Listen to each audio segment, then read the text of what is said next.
His directive to put Americans first, we have the pleasure to announce that the criminal prosecution of the Maudes is now over. They will not be driven from their home. They will not be jailed. They will not be fined. And their children will grow up with the mother and the father they love and who love them.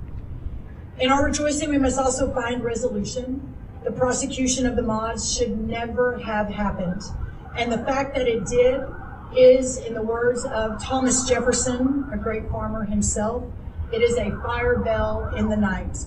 We must awaken to what it means that this appeal and recourse were even necessary at all. We must understand what it signifies that an American family has suffered what the Maudes have suffered.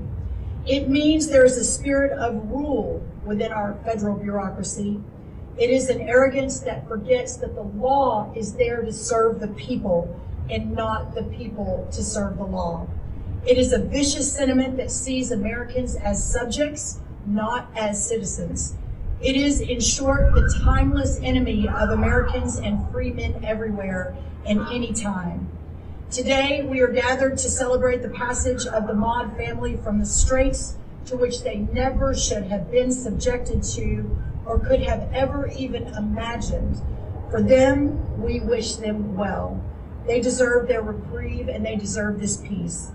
I want to thank the Maude's attorneys, especially my friend Brett Tolman, who has represented the family pro bono and has committed to do so for any farmer or rancher in need moving forward. But hopefully, he won't need to do that because working across the Trump administration, we will ensure that all similar Biden-era prosecutions against law-abiding Americans are immediately addressed. We are ending regulation by prosecution in America and investigating how and why this wrongful prosecution of an American ranching family ever occurred in the first place. We are excited to announce this morning that USDA, right now at this moment, is launching a portal at usda.gov for all American farmers, ranchers, and producers who are subject to the similar egregious lawfare from the Biden administration. We will work with our counterparts, including my great colleague, Secretary Kristi Noem, and others across the Trump government to address any other government overreach in situations like this. We must ensure that our farmers and our ranchers have not and will not be targeted for living the American way of life. I also want to thank the incredible patriots behind me, many of whom you'll be hearing from quickly in just a second. Homeland Security Kristi Noem, of course, the former governor of South Dakota. Governor Roden from South Dakota in with us today. Senator Mike Rounds, Representative Dusty Johnson, and Representative Harriet Hageman, each of whom has spent a huge amount of time and passion and effort to help this family, and for that I thank them. Right now I want to introduce the family, Charles and Heather Maude. I also want to introduce, as I mentioned, their pro bono, their attorney, Brett Tolman. Charles is a fifth-generation rancher and farmer from South Dakota, fifth generation. When he was 17, he bought the land from his grandfather when he was 17. He is a graduate, a proud graduate, Kristi, of South Dakota State University. As I mentioned, a cattle, sow, and row crop farmer, and truly one of the greatest Americans that you will ever meet, alongside his incredible wife, Heather, and their two children, 9-year-old and 11-year-old, Kennedy and Lyle. Thank you all. Please help me welcome the incredible Maude family.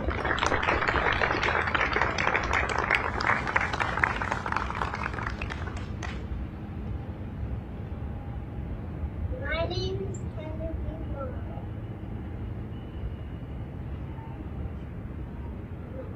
My name is Lyle Maude. I'm Charles Maude, and I just thank all of you for being here today and all that you've done to help us. I'll let my wife speak. Thank you all for being here. My name is Heather Maude. I am the officially elected spokesman. I used to be. We would like to thank you all for being here. We would like to thank the people behind us for being here. Secretary Rollins, Secretary Noem, Jonathan, Larry, Roden, and Brown from the state of South Dakota and Harry Hageman.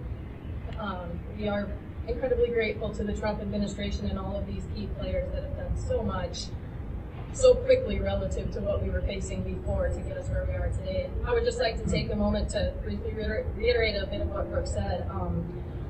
We are both fifth generation farmers and ranchers. Our families have a combined 250 plus years of production agriculture.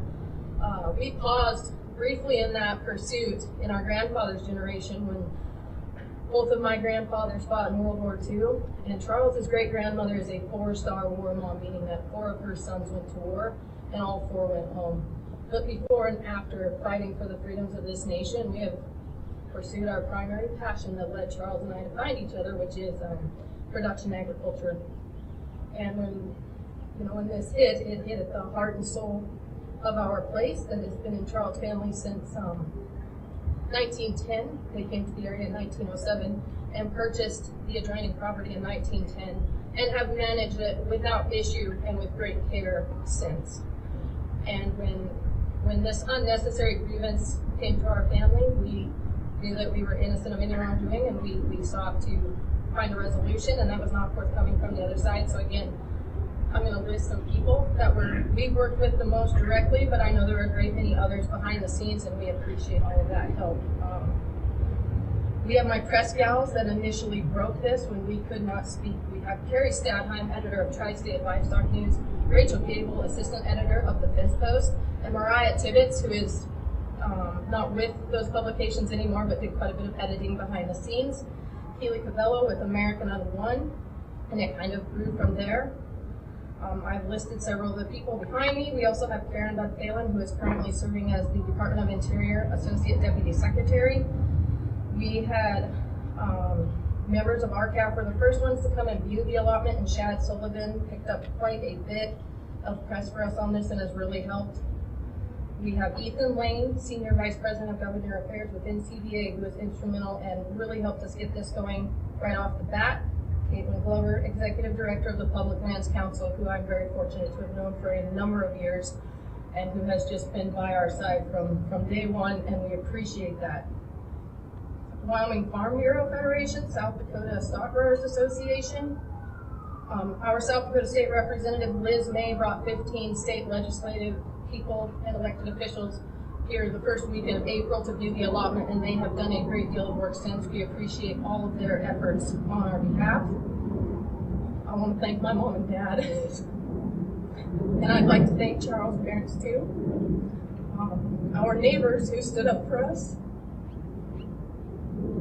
at the threat of retribution to their own operations that they still face until we get this completely resolved, and we are so thankful for the efforts that are being rolled out today to help make progress in the right direction. And everyone else who wrote, who contributed financially, and who prayed for us. May God bless you, and God bless America, and God bless American agriculture. Thank you.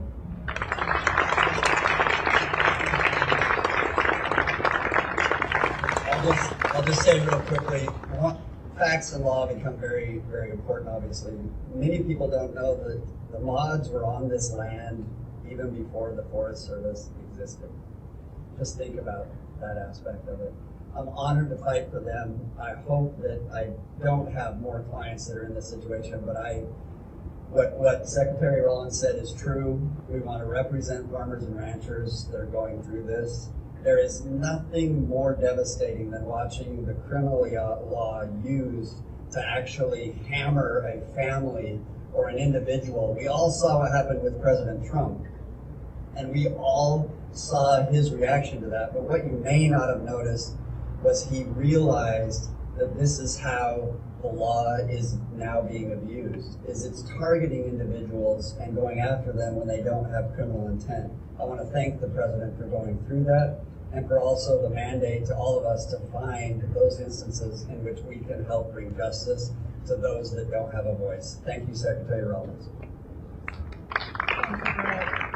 At this point, it's my great honor to welcome to the podium Secretary Kristi Noem, of course, our Secretary of Homeland Security, but former governor of South Dakota, and herself a farmer and a rancher. So, Secretary Noem, what an honor to have you here. Well, good morning. It's so wonderful to be with all of you, and what an honor to be here to see justice come for this family. Charles and Heather and Lyle and Kennedy have literally been through hell.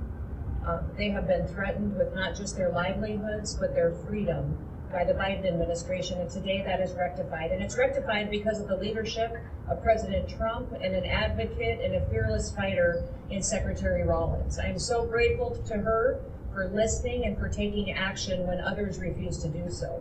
I first wrote a letter to the Biden administration and to Secretary Vilsack over a year ago about this issue and the prosecution of the Maude family.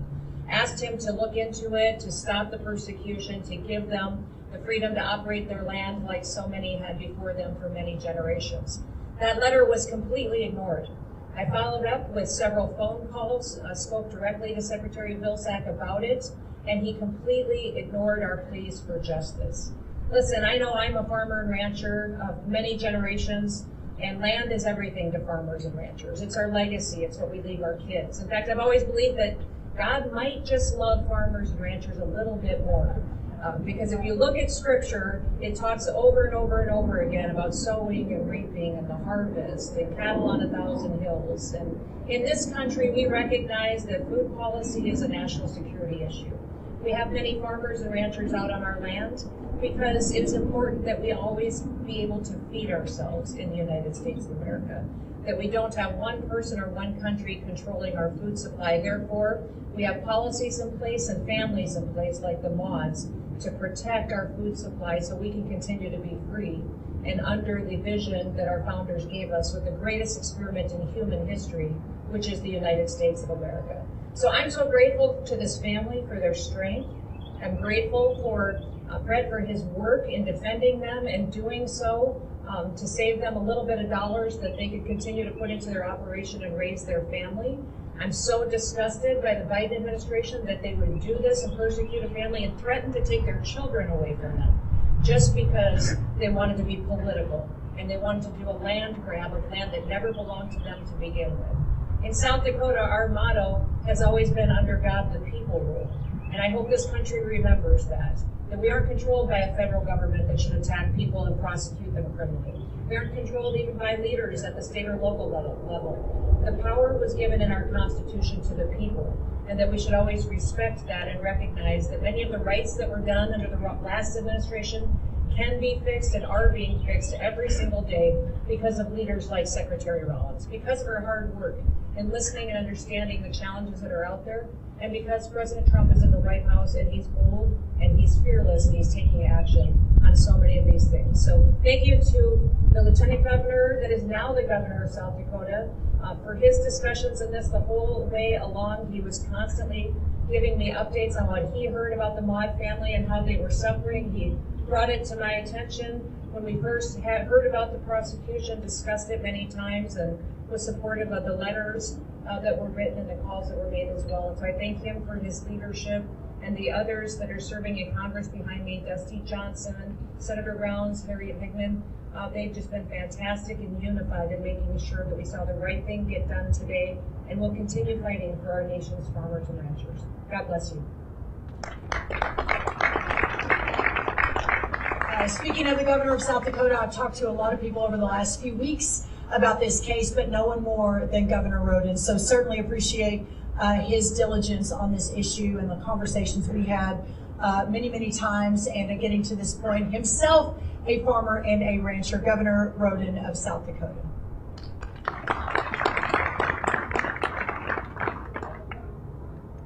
Well, good morning. It's an honor to be alongside Secretary Rollins and the Maude family. The Maude family has been put through hell by the overreaching federal government. And today we restore sanity, we restore fairness and justice. And we send a clear message to the American people that this administration stands with you. The federal government threatened the Maude with up to a $250,000 fine and 10 years in prison, all for working the land to put food on the table for the American people. Here in Washington, we're about 1,500 miles away from their home ranch. And that doesn't strike too close to home for a lot of people, but it strikes close to home for me. My ranch is about 70 miles from their ranch on land that my family has ranched for generations. And their ranch has been in their hands for a number of generations. I have spent my entire career in public service fighting for property rights, for freedom from government intrusion, and for a government that follows common sense. 7 years ago, a lifelong farmer and rancher became governor. She picked me as her lieutenant governor. Of course, that was Kristi Noem. As far as we know, we're the first governor, lieutenant governor of the farmer ranchers, possibly in the history of the nation. And we went immediately to work for the farmers and ranchers of South Dakota. So when the Maude situation came up over a year ago, we went to work. We did our work quietly so we could be effective. Governor Noem asked Secretary Vilsack to back off, and we never publicized that. It wasn't about picking a fight with the Biden administration, and it wasn't about chasing headlines. It was about delivering real results for Charles and Heather Maude. Unfortunately, Secretary Vilsack, President Biden ignored our pleas. But that all changed in November. President Trump was elected by the American people, and he chose my friend Kristi Noem to be his Secretary of Homeland Security. And he chose Brooke Rollins to be the Secretary of Agriculture. And I rose to the office of Governor of South Dakota. It was less than a month after that, I visited D.C. and met with Trump administration officials. And I met Secretary Rollins, and I was immediately impressed. And I think we hit it off. We started talking about the Maude situation. We talked about the Biden administration's unjust and unfair prosecution. After that, we had several conversations and about what could be done, and we kept it quiet, just like Governor Noem and I did a year ago, and then Secretary Rollins went to work. Well, last year and this year, the Maudes had a governor of South Dakota who was advocating for them. Both Governor Noem and myself were chasing results, not headlines. But there was a key difference. Now we have a Secretary of Agriculture and a President who recognizes the proper role of government. So the Maudes get to leave today free. So thank you again, Secretary Rollins, for your common sense decision making and for taking steps to make sure this sort of thing can't happen again. Thank you to Secretary Noem for trusting me as your running mate and for advancing this issue last year. And I want to say especially thank you to the Maude family. We know what you've been put through. We want to thank you for the tough work that only a fellow rancher can truly understand. And thank you for being strong and steadfast and resilient like the West River ranch land that you and your family have ranched for generations. Thank you. God bless you. Thank you all. Thank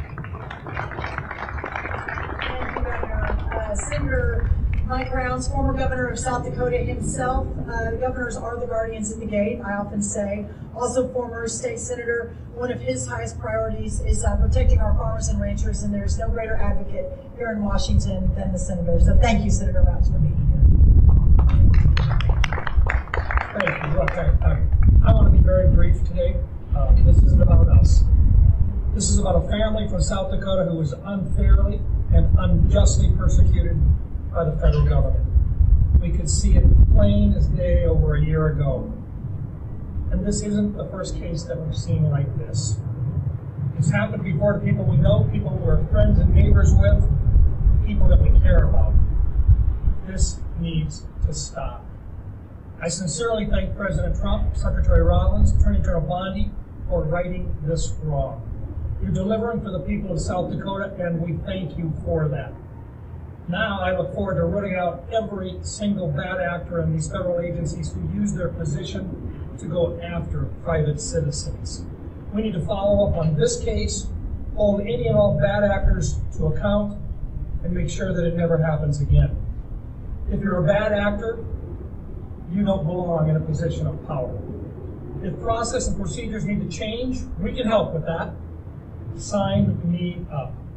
Again, Our goal should be for this to never, ever happen again, which is why I've introduced legislation that creates a formal mediation process for land boundary disputes between landowners and the Forest Service.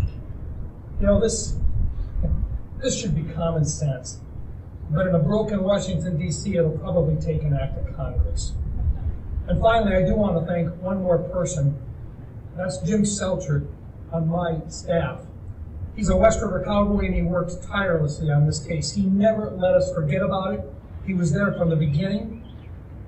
He's a friend to these folks. He's a neighbor to these folks. He goes to church with these folks. He lit up my phone, my texts, and my email at all hours of the day. And I'm really, really thankful to have such a good team to help us take care of people. So I want to say thanks again to Jim, and I want to thanks to the Maude family for persevering through this. This should never, ever happen again in America. Thank you.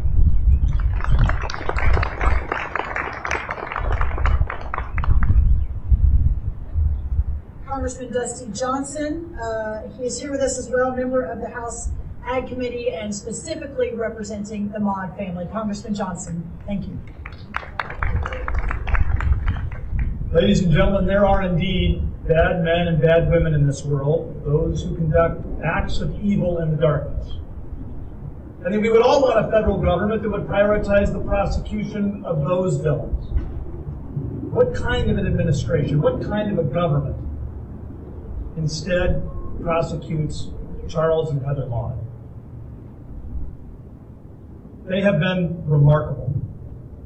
After I talked to Charles at Dakota Fest, I walked away and said to his staffer, it is amazing how calm he is in the eye of the hurricane, how resolute he is. The Maudes have had an intestinal fortitude. They knew, maybe because of their faith, that if they continued to work on this, that better days were ahead. Success has many fathers and mothers, and indeed a lot of very great people have been gathered. But I also, I've got to say something about Harriet. For a year, almost not a month has gone by where Harriet and I haven't been talking about this, because she has a passion. This has been her career work, making sure that the federal government does not overstep its bounds. And to Chairman Westerman and Chairman Jordan, who also joined with us in lending their voices, their phone calls, their pens to this effort. I want to thank Secretary Rollins. I want to thank Secretary Noem. I want to thank President Donald Trump. Elections have consequences. And so today is a good day. And I just, from the bottom of my heart, want to apologize to Charles and Heather and their family, and I want to thank them for their persistence.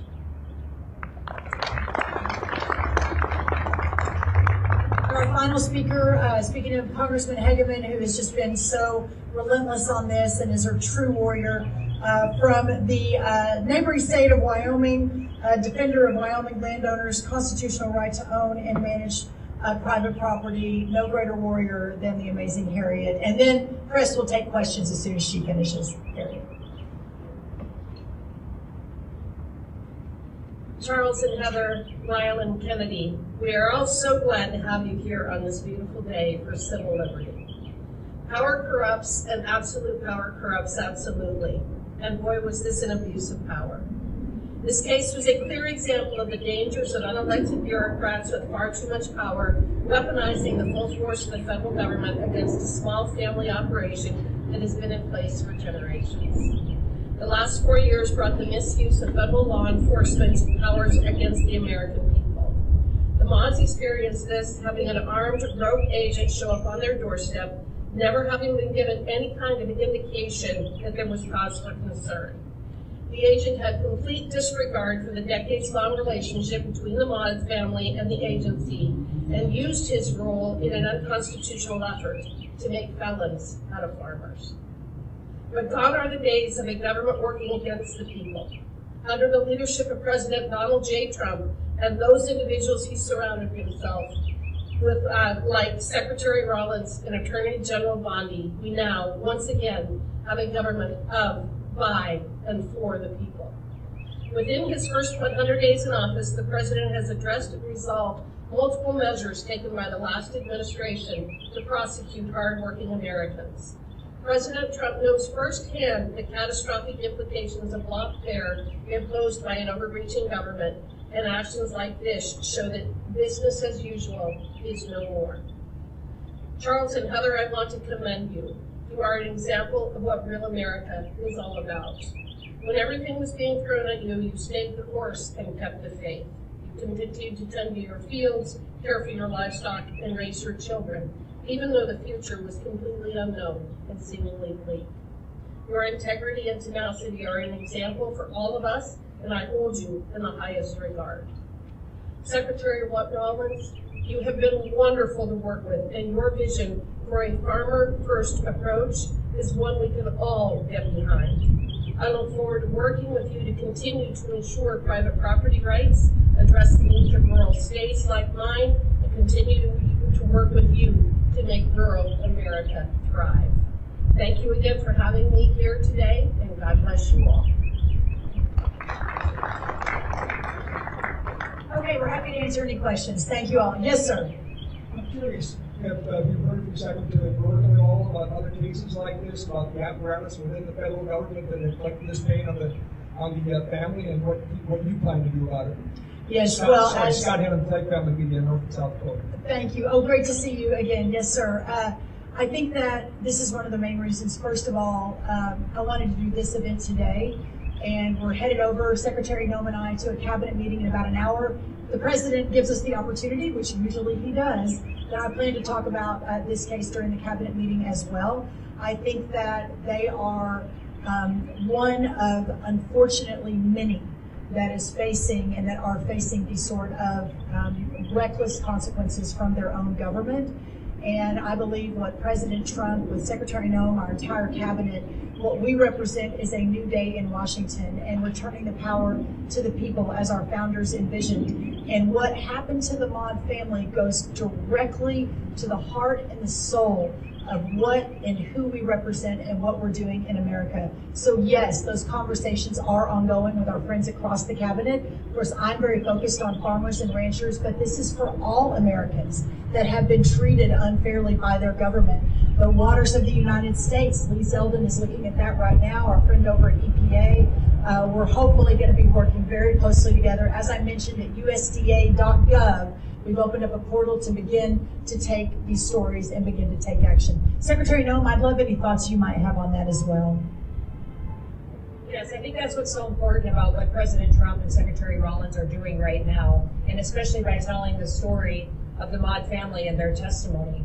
What it does is it raises awareness for every farmer and rancher out there that has been persecuted. They're not the only ones, that there is help available, that they have a president that understands and respects the rule of law and the Constitution, and that they even have lawyers who will work for them pro bono to make sure that they can get relief for it. That if you reach out to leaders in Washington, D.C. now, that you will get answers, people will pick up the phone, and that they will respond to you.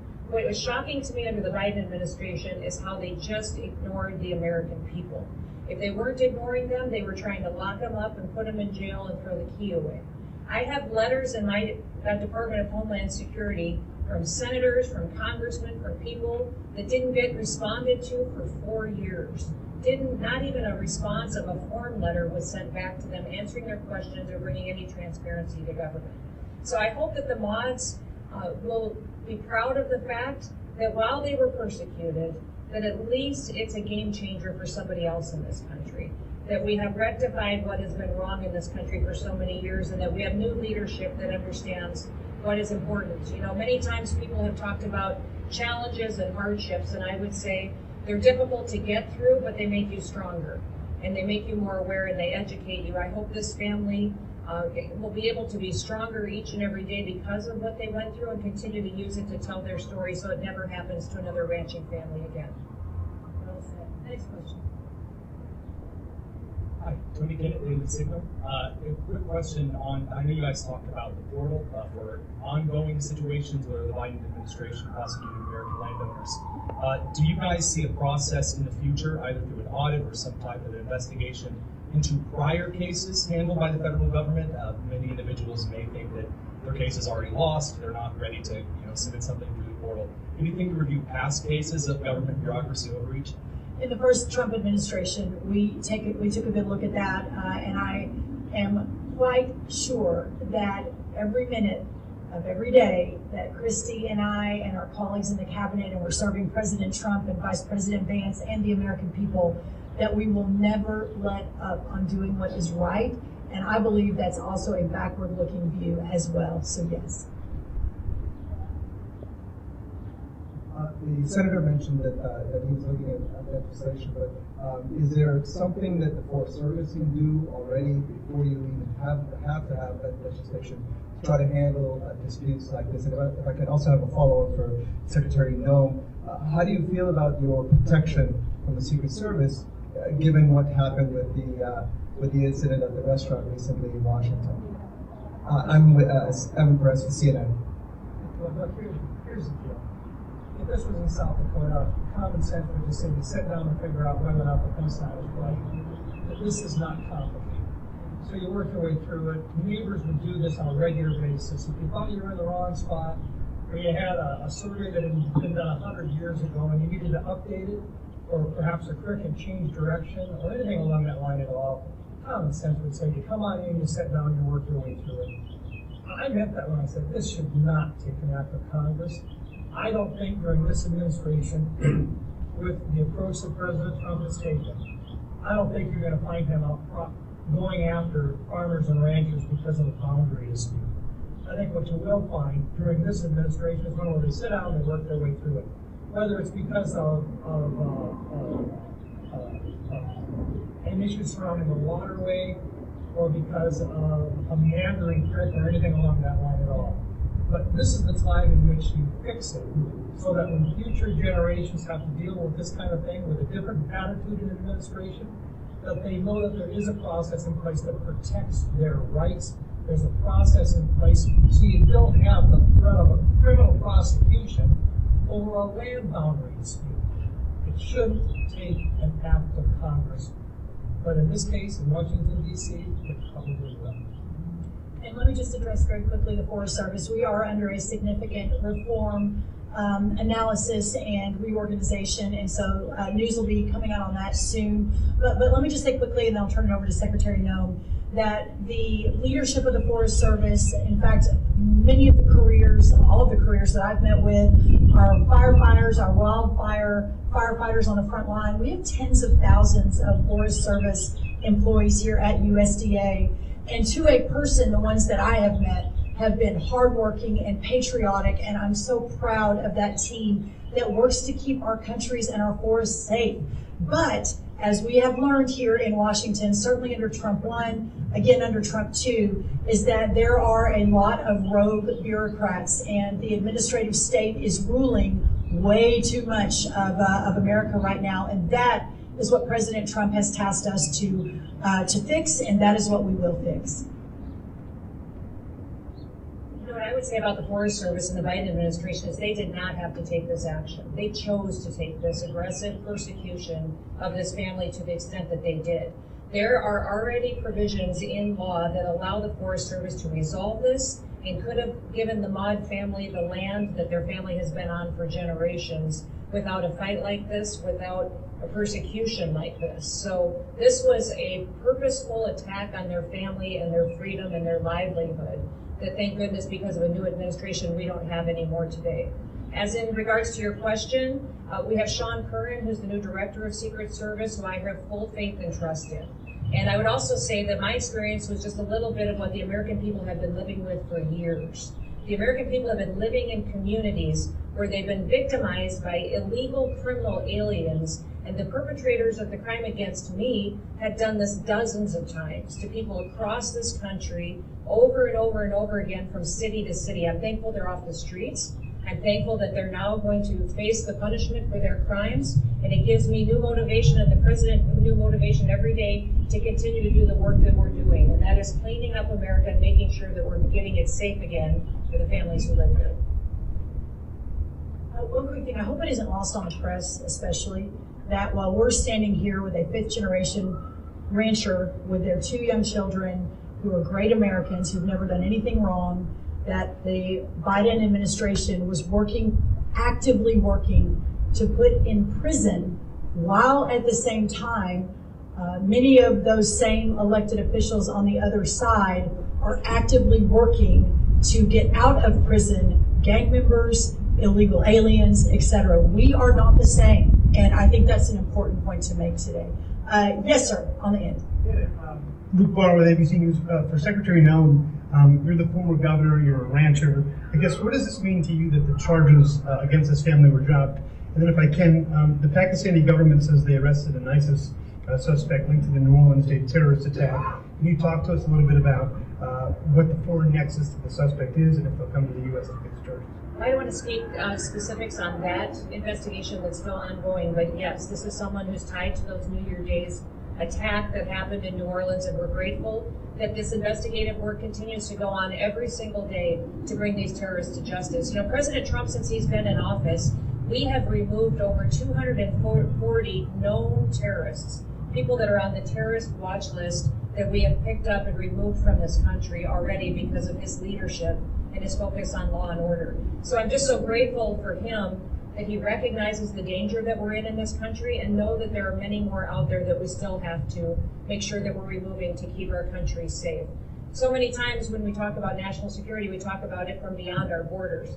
We have people in this country living here who hate us, who want to destroy us, that President Trump is determined to remove, and that's one of the examples of the success that our investigators and our law enforcement have been able to have.